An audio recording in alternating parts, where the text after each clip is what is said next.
touch this thing. There are too many insane investors in this stock to play with this stock.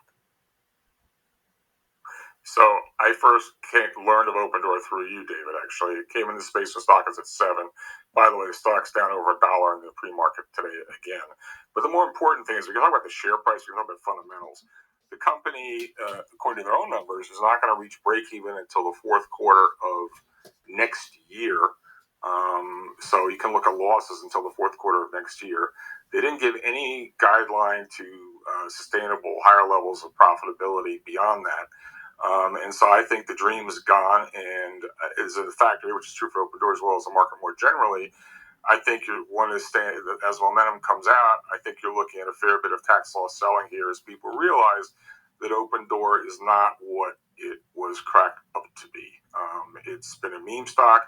Again, Warren Buffett, please call your office. You know, the short run, the market's a voting mechanism. In the long term, it's a weighing mechanism, weighing machine.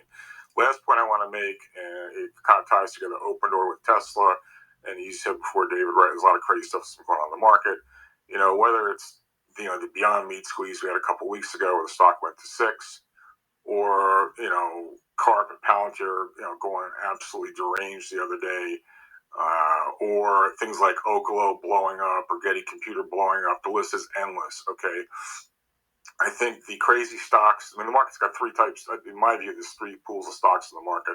There's the crazy stocks, the speculative stocks, there's the AI theme, and then there's the rest of the market. The rest of the market hasn't been doing a whole hell of a lot. As Dave Lukoski's pointed out many times, many of those stocks are doing quite badly.